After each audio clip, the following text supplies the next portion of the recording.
สนับสนุนโดยโรงงานผลิตปรุงแต่งนำปลาแดกปาโต้ส่วนบุคคลปลาแดกดีปลาแดกแซ่บปลาแดกกานัวสวัสดีท่านผู้ชมสวัสดีปีใหม่2023ตอนนี้เฮาก็กำลังมุ่งหน้าไปที่เมืองวังเวียงแขวงเวียงจันทน์ตามที่เฮาเห็นอยู่ตอนนี้ท่านผู้ชมถนนหนทางนี่เพิ่นเองก็ได้มีการเอาเสาเอาลักหน่อยๆนะก็จะส่งมาลักหรือว่าเสาบ่ล่ะ ก็ช่วยตั้งนี่นะเพื่อเตือนบอกว่ากำลังมีการก่อสร้างตามที่แอดมินเบิ่งตัวจริงนี่เฮาเห็นนี่เพิ่นมีการก่อสร้างบ่เล็กๆน้อยๆหรือว่ามีการปรับปรุงหยังต่างๆนี่นะเส้นทางด่วนนี่เฮาเห็นผ่านมานี่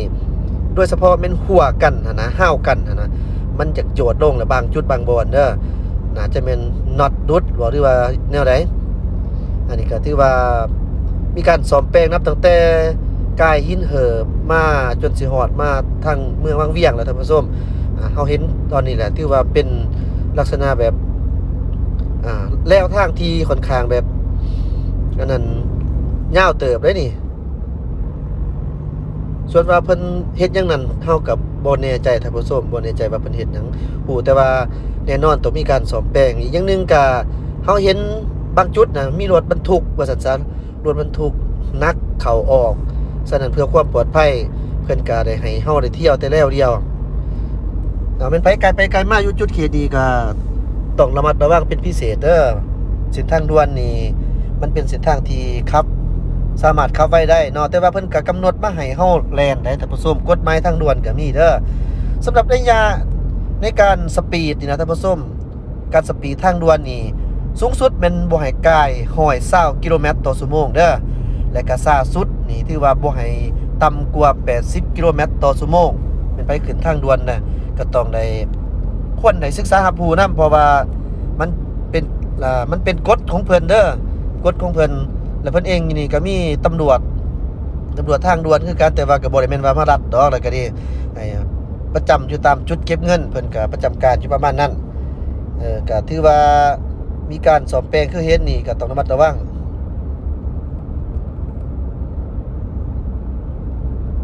จะสำหรับเส้นทางด่วนนับตั้งแต่หลวงวังเวียงจนไปฮอดหลวงพระบางระยะที่2แท้นี่ก็ครับเฮาฮู้แต่ว่าเพิ่นมีการกาเกียมแต่ว่าที่จะเริ่มก่อสร้างแท้ๆเนี่ยยังบ่ทันฮู้เทื่อเด้อว่าเพิ่นสิเริ่มมื้อใดสำหรับท่านผู้ชมท่านใดที่ได้ถามมานี่ก็แอดมินก็ขอตอบอยู่ในตอนนี้เลยท่านผู้ชมตอนนี้เฮาก็ใกล้สิฮอดเมืองวังเวียงแล้วนี่สังเกตเห็นภูผาก็ต่างดอกสำหรับอยู่ที่วังเวียงแท้นี่ก็ชื่อว่าวิวก็รู้สึกว่าต่างมาฮอดจะมีภูผาสลับซับซ้อนนี่ท่านผู้ชมทางออกเด้อเมื่อกี้นี่นะทางออกทางเข้าของรถบรรทุกเนาะเพิ่นมีการก่อสร้างเด้อฉะนั้นค่อยไปค่อยมาอย่าสิฟ้าวสิฟังคันฟ้าวแท้ๆนี่ก็ต้องระมัดระวังต้องปลอดภัยว่าซั่นซะ Safety First เจ้าก็นำเอามาฝากมาตอนให้ท่านผู้ชมได้รับรู้นำว่าในยะนี้เส้นทางด่วนเองก็มีบางจุดบางบอนที่เพิ่นในซ่อมแปลงขึ้นหรือว่าปรับปรุงหั่นน่ะท่านผู้ชมเจ้าตอนนี้เฮาก็ใกล้จะไปฮอดทางสถานีจุดเก็บเงินของเมืองวังเวียงสำหรับตัวรอยต่อที่จะไปทางหลวงพระบางก็เป็นเรียบตามเส้นทางนี่ล่ะท่านผู้ชมก่อนจะฮอดจุดวังเวียงเดี๋ยวเฮาก็เห็นละจุดนั้นแอดมินใส่ท่านผู้ชมได้เบิ่งหน่อยนึงว่าคันสมมุติว่าต่อจากเมืองวังเวียงไปหลวงพระบางแม่นสิเริ่มต้นจากจุดใดนะเดี๋ยวเฮาสิให้เบิ่งเด้อ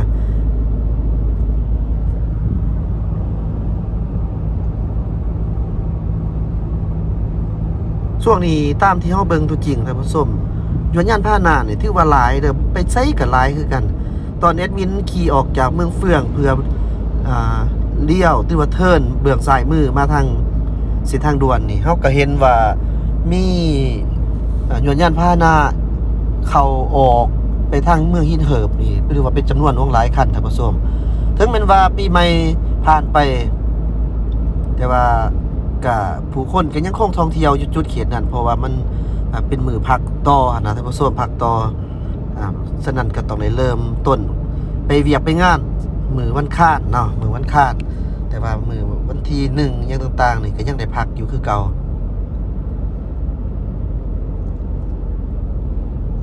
เจ้านี่ถือว่าเฮาก็จะมาฮอดจุดที่ต้องไปทางสถานีจุดเก็บเงินเมืองวังเวียงท่านผู้ชมต้องได้ผ่อนความไวลงเพราะว่ามันต้องได้กำหนดว่าซั่นซะเพื่อความปลอดภัยหั่นแหละมันจะมีเส้นทางหนึงรถส่วนตัวก็หลายแล้วก็รถนำเที่ยวนี่หลายโดยเฉพาะแม่นทางต่างประเทศมาเที่ยวเมืองวังเวียงนี่นอกจากที่ว่าขี่รถไฟแล้วก็ยังมาขี่รถส่วนตัวหรือว่ารถตู้โดยสารก็มีเด้อแล่นประจำทางนี่เจ้าท่านผู้ชมหลายนักท่องเที่ยวนี่จะท่านผู้ชมเบื้องซ้ายมือนี่เด้อนี่เฮาเห็นนี่นะเบื้องซ้ายมือนี่เพิ่นกั้นไว้นี่นะขอบเขตสีเหลืองนี่ถือว่าแม่นแล้วต่อที่จะไปหลวงพระบางแหละเบื้องซ้ายมือนี่เป็นเส้นทางที่จะเริ่มต้นจากจุดนั้นเนาะไปจนฮอดหลวงพระบางพุ่นแหละ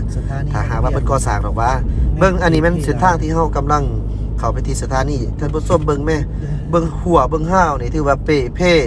โจดลงหลายพอสมควรได้นี่เป้เพ่หลายแล้วนี่นะบ่แน่นว่านาปานใดน่ะเนาะเพิ่นน่าจะเรื่องประเทศแน่ทับอิดนี่ก็สิแน่แต่ว่าเอ็นมินคิดว่ามันเกิดจากอุบัติเหตุก็เป็นส่วนหนึ่งนี่นะเพราะว่าก็มีคนมาตํเอานี่ก็หลายอยู่ได้ตามที่เฮาฮู้นํกันนี่แหละมุนอุ้ยปุ้ยเสียชีวิตก็หลายคนนะท่านผู้ชมแต่ว่าเฮาเห็นเมื่อกี้นี่ส่วนใหญ่เป็นหัวมันโจดลงหัวมันโจดน่าจะน็อตออกบ่หรือว่าหยังละมันเบิ่งแล้วก็บ่งามหวังว่าเพิ่นคงจะแก้ไขไวๆเนาะอันนี้ก็เป็นเวียกของเพิ่นว่าจะเป็นบริษัทเพิ่นได้เฮาก็บ่ฮู้นำดอก เจ้าก็สิประมาณนั้นจุดเก็บเงินเมืองวังเวียงท่านผู้ชมจุดเก็บเงินไปใส่ก็ต้องได้จ่ายเงินเนาะเงินเท่านั้นท่านผู้ชมเงินเท่านั้นจะเป็นศาสตร์หานี่ยากจังได๋ก็ปีใหม่ฟ้าใหม่ก็ขอให้ท่านผู้ชมจงมีเงินใส่ได้หลายเด้อสุขภาพแข็งแรงเนาะสุขภาพต้องมาก่อนเฮาก็ฮักแพงกันตลอดไปขอบใจสำหรับการกดติดตามกด Subscribe แล้วก็รับชมผ่านมาแอดมินเองก็มีแต่คำอวยพรให้ท่านผู้ชมให้ขอให้มีความสุขทั้งครอบครัวพร้อมเด้อจุดเก็บเงินรถแอดมินเองนี่ก็บ่ฮู้ว่ามื้อนี้สิเท่าใดบ่ฮู้ว่าสิเท่าใดแต่ว่าฮู้ก็คือบ่ต่ำกว่าแสนล่ะท่านผู้ชมเงินเฟ้อแบบนี้น่าจะแสนปลายเบิ่งตัวจริงนี่คนก็หลายคนเที่ยวหลายเข้าออกเข้าอยู่ว่าบ่นั่นแหละนี่ท่านผู้ชมแล้วเฮาก็จะเจอกันอยู่ที่สถานที่ท่องเที่ยวเมืองวังเวียงขอบใจสำหรับการรับชม